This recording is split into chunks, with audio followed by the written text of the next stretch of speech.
Welcome to recipe house. আজ আমি বানাবো পনির ঘুগনি। পনির ঘুগনি বানাবার জন্য প্রথমে মটরগুলিকে সিদ্ধ করে নেব।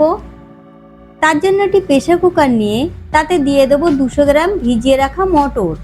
মটরগুলিকে আমি 6 থেকে 7 ঘন্টা ভিজিয়ে নিয়েছি। তারই সাথে দিয়ে দেবো একটি ছোট চৌকো করে কেটে রাখা আলু, 2টি কাঁচা লঙ্কা, 1 চামচ নুন আর 200 থেকে 250 ml জল। নুনটিকে সব কিছুর সাথে ভালো করে নেড়ে নিয়ে প্রেসার কুকারের ঢাকা বন্ধ করে 2 থেকে 3টে সিটি মেরে নেব। 2 থেকে 3টে সিটি মারার পর দেখুন মটরগুলি কি সুন্দর সিদ্ধ হয়ে গিয়েছে। এবার এটিকে ফোড়ন দেবার জন্য একটি কড়া গরম করে তাতে দিয়ে দেবো 4 থেকে 5 চামচ সর্ষের তেল। তেল গরম হলে দিয়ে দেবো 1/2 চামচ 5 ফোড়ন, 2টি শুকনো লঙ্কা, 2টি তেজপাতা।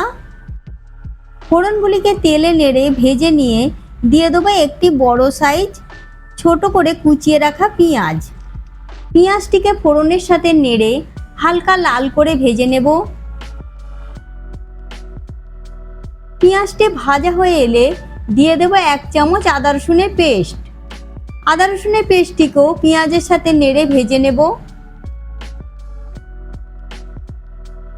আদা রসুনটি ভাজা হয়ে এলে দিয়ে দেবো একটি মাঝারি সাইজ কুচিয়ে রাখা টমেটো আর সামান্য নুন।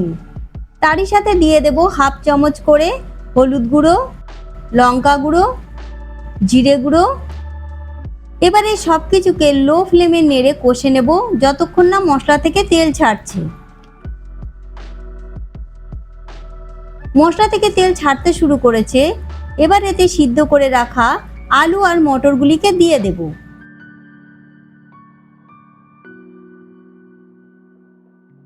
আলু আর মটরগুলিকে মশলার সাথে 1 থেকে 2 মিনিট নেড়ে নেব। এরপর এতে দিয়ে দেব 150 থেকে 200 ml গরম জল। জল দিয়ে ঘুগনিটিকে ভালো করে নেড়ে নেব।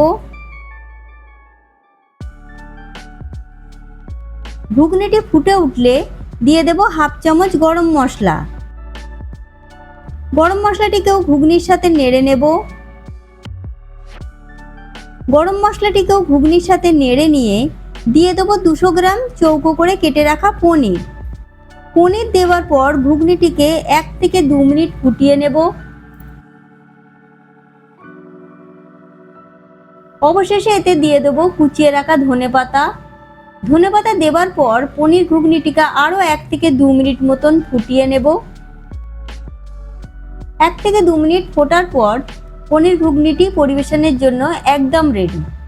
যদি আমার তৈরি রেসিপিটি আপনাদের ভালো লেগে থাকে তাহলে ভিডিওটিকে লাইক এবং শেয়ার করবেন। এই রকম সুস্বাদু রেসিপি পাওয়ার জন্য আমাদের চ্যানেল রেসিপি হাউসকে সাবস্ক্রাইব করতে ভুলবেন না।